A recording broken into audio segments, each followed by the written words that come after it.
യഹ സഹ യാ സ യത് തത് ഉപയോഗിച്ചിട്ടുള്ള വാക്യങ്ങൾ.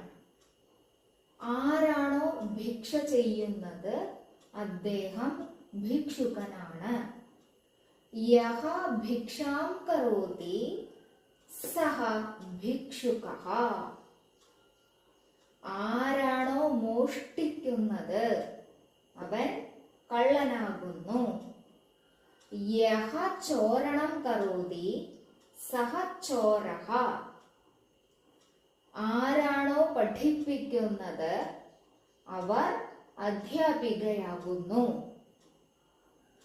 യാ പാഠനം കരോതി സാ അധ്യാപിക. സ്ത്രീലിംഗം. എന്താണോ ചലിക്കുന്നത് അത് വാഹനമാകുന്നു.